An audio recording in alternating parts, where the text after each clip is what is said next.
구독, 알림 설정까지 부탁드립니다. 오늘도 우리 사는 이야기 찾아주셔서 감사합니다. 사연자분이 보내주신 이야기 시작해볼게요. 안녕하세요. 지방에서 거주하고 있는 30대 후반의 남자입니다. 저에게는 정말 힘든 시기부터 서로를 다독이며 힘이 되어준 아내가 있었습니다. 혼전 임신으로 부랴부랴 준비도 안 된 상황에서 몰린 결혼식이었기에 주변 사람들의 축복보다는 염려와 걱정 속에서 시작한 결혼 생활이었습니다. 변변치 않은 직장으로 아내하고 태어날 아이까지 책임을 져야 하는 힘든 상황이었지만 그래도 아내는 저를 응원해주면서 단 한 번도 힘든 내색을 하지 않고 억척스럽게 살림을 꾸려나갔습니다.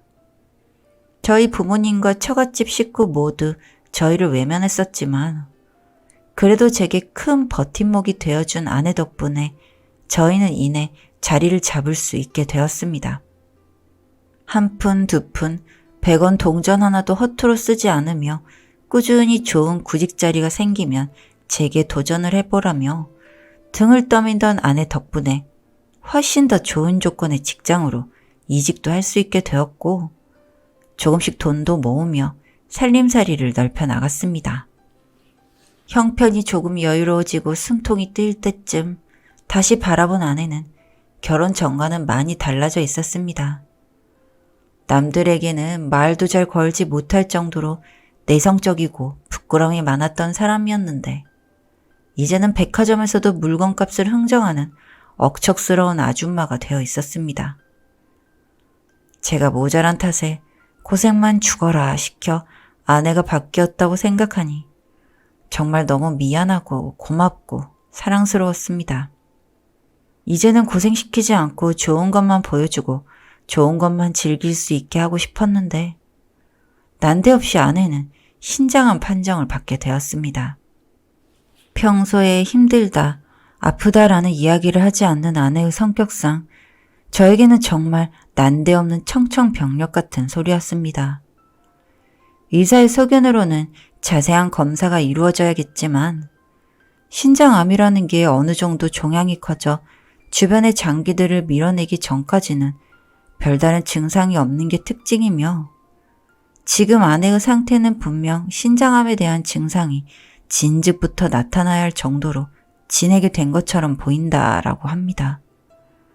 다시 말해서 주변으로 전이가 되어 치료가 상당히 어렵다는 말인데 저는 그 소견을 듣고 하늘이 무너져 내리는 것만 같았습니다.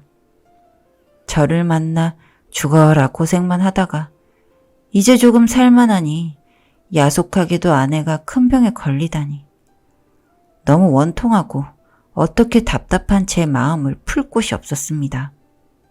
병원에서 진단을 받고 집으로 돌아온 날 아내를 붙잡고 정말 눈이 붓도록 펑펑 울었습니다. 정밀검사를 더 진행해봐야 자세한 병세를 알 수 있지만 아내는 병원에서 검사받기를 한사코 거절했습니다. 당장이라도 병원으로 데려가려는 저와 죽어도 병원에 가지 않겠다는 아내 사이에서 작은 실랑이가 벌어졌습니다. 어떤 심한 병이라도 병원에 가서 진단을 받고 치료를 받으면 극복할 수 있는 가능성이라도 있을 텐데 그런 가능성을 시도해 보지도 않고 자기 목숨을 포기하려는 아내가 정말 이해가 되지 않았습니다. 가만히 두면 죽을 게 뻔한데 아내는 도리어 치료비가 아깝다. 남겨질 자기에게 몹쓸 짓을 시키는 것이다. 어차피 완치가 힘든 병이고 나 혼자 아프고 말지 가족들에게 피해를 주고 싶지 않다며 검사와 치료받기를 거절하였습니다. 저 또한 이 문제에 있어서는 한치도 물러서지 않고 아내와 맞섰습니다. 평소 아내의 말이라면 어떠한 토를 달지 않던 제가 아내의 말에 언성을 높이면서까지 아내의 고집을 꺾으려 했습니다. 그렇게 4일 동안 집에서 큰 소리가 나길 여러 번 아내가 결국에는 힘들게 자신의 이야기를 제게 들려주었습니다. 사실 아내는 신장암 판정이 처음이 아니었습니다. 저를 만나기 이전에 신장암 판정을 받은 적이 있었고 그로 인해 3년을 항암과 재활치료에 힘썼다고 했습니다. 그렇게 3년 동안 아내는 치료비로 억 단위의 금액을 지불하였고 완치는 했으나 처갓집의 가세가 크게 기울었다고 합니다. 살고 있던 집이며 장인어른의 퇴직금까지 미리 땡겨서 병원비를 쓸 만큼 상당히 힘들었다고 했습니다. 그렇게 완치 판정을 받고 다시는 이 병과 인연이 없을 거라 생각을 했었는데 다시 재발하게 될 줄은 몰랐다고 합니다. 아내의 입장에서는 다시 한번 그 힘든 치료를 견디며 주위 사람들에게 부담을 주는 게 싫어 병원에 가지 않겠다고 버티는 거라고 했습니다. 저는 내심 놀랐지만 그런 사실이 제 결심을 꺾지는 못했습니다. 돈이 얼마가 들던 제가 가진 모든 것을 팔아도 아내를 살릴 수 있다면 전혀 상관이 없었습니다. 제게 아내가 없었다면 지금 누리고 있는 여유로운 삶이 무슨 소용이 있을까요? 심지어 아내 때문에 이런 편안한 삶을 누리고 있는 건데 돈 때문에 아내를 포기할 순 없었습니다. 계속되는 실랑이가 이어졌고 아내는 제게 편지를 한 장 남기고는 제 곁을 떠났습니다. 그동안 같이 보낸 시간들 기억하면서 살겠다며 항상 고맙다는 편지를 남기고 아내는 호련히 제 곁에서 사라졌습니다. 처갓집 식구들도 모르고 지인들도 모르는 곳으로 사라진 아내는 6개월 만에 싸늘하게 식은 채 제게 돌아왔습니다. 연락을 받고 간 장례식장에서 눈을 감고 있는 아내를 본 순간 저는 억장이 무너져 내렸습니다. 그날 이후로 몇 개월을 직장도 그만두고 미친놈처럼 살았습니다. 아픈 아내에게 아무것도 해주지 못한 죄책감이 저를 올가왔습니다. 그렇게 방황하는 저에게 처음 정신 차리라며 손을 내밀어 준 건 어머니였습니다. 아파하다가 편한 곳에서 쉬고 있는 거라 생각하고 이제는 정신 차려서 하나 있는 자식을 건사해야 하지 않겠냐며 저를 나무라셨습니다. 그렇게 따끔하게 혼이 나고서야 저도 조금은 정신이 들어 조금씩 슬픔에서 벗어날 수 있었습니다. 나이가 차 있는 상태라 다른 곳으로 직장을 찾기도 힘들어 이곳저곳을 알아보던 중에 어머니께서 저를 불러 장사라도 해보라며 가게를 얻어주겠다는 말씀을 하셨습니다. 저 역시도 한시 앞이 직장을 구해야 하는 처지라 번번이 미끄러지는 구직 생활보다는 자영업이 낫다고 생각해서 흔쾌히 어머니의 제안을 받아들였습니다. 사실 저희 집도 그렇게 넉넉한 형편은 아니었기에 가게를 차려준다는 어머니의 말을 듣고 어디서 그런 큰돈이 생겼지? 라는 의심은 했었지만 그땐 제가 상황이 너무 급하다 보니 크게 문제 삼지 않고 넘겼습니다. 그렇게 저희 집 근처에 주차장까지 완비된 제법 큰 규모의 고깃집을 열게 되었습니다. 삼촌께서 고깃집을 하고 계셨기에 이런저런 조언을 받아 차리게 되었고 저희 5인 식구의 바람처럼 장사는 성업이었습니다. 눈코 뜰 새 없이 바쁜 가게 일 때문에 저는 빠르게 아내에 대한 슬픔을 잊게 되었고 그렇게 해가 바뀌어 새해를 맞아 가게를 오픈한 지 처음으로 하루 쉬게 되었습니다. 그리고 그날 저는 충격적인 사실을 알게 되었습니다. 7개월 만에 처음 맞는 휴일을 맞아 온 가족이 집에서 술잔을 기울이고 있을 때였습니다. 그동안 서로 고생했다며 토닥이는 분위기 속에서 술이 얼큰하게 취하신 아버지가 말씀하셨습니다. 우리 가게는 당연히 잘 돼야지. 우리 가게는 절대 망하면 안 돼. 우리 가게가 어떤 가게인데. 며느리 목숨값으로 우리 식구들이 다 벌어먹고 사는 건데. 당연히 잘 돼야지. 저는 아버지의 말씀을 듣고서는 순간 의아했습니다. 저희 가게가 아내의 목숨값? 저는 곧바로 무슨 말이냐고 아버지께 따져 물었고 아버지는 이내 당황하시며 자리를 피하셨습니다.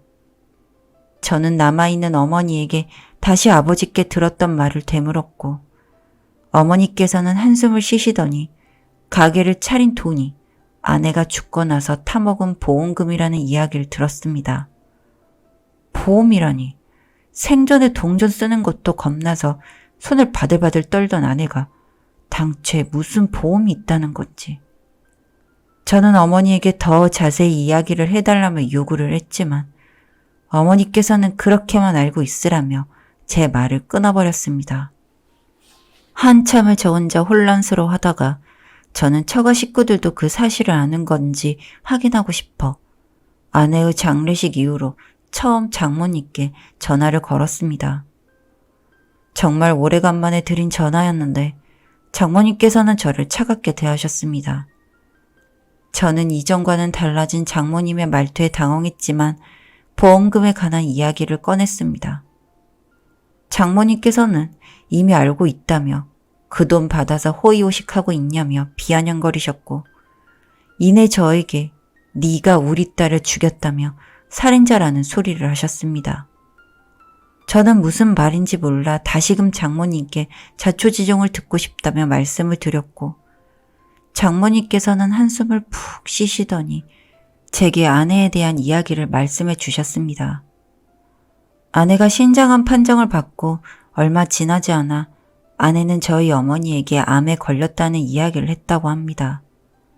그리고 예전에 알았던 병이고 다시 재발할 줄은 몰랐는데 너무 무섭고 신랑에게 어떻게 설명해야 할지 모르겠다면서 저희 어머니에게 하소연을 했고 아내의 이야기를 들은 저희 어머니는 아내에게 그런 큰 병을 알았던 걸 속이고 우리 아들을 만난 거냐며 오히려 호통을 치셨다고 합니다. 그러면서 지금 우리 집 사정도 어렵고 네가 치료를 받는다고 다시 재발하지 않을 보증이 어딨냐며 아들 고생시키지 말고 그냥 죽으라고 하셨답니다. 그 때문에 아내는 치료를 거부했고 이렇게 허망하게 제 곁을 떠났다고 합니다. 저는 장모님에게 아무런 말도 할 수 없었습니다. 전화를 끊고 저는 저희 부모님이 너무 미웠습니다. 화가 치밀어 올랐고 저를 속였다는 사실이 그리고 어머니의 말 한마디 때문에 제 아내가 죽었다는 사실에 미칠 것만 같았습니다. 저는 그 다음날 저희 집 가게를 바로 삼촌에게 권리금까지 받고 넘겼습니다.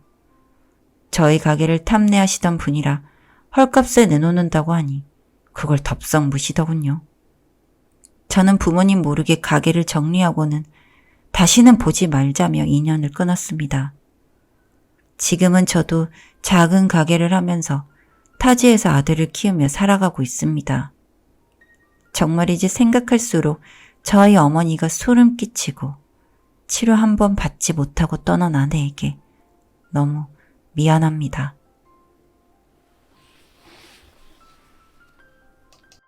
사연은 여기까지였고요. 우리 사는 이야기 시청해주셔서 감사합니다.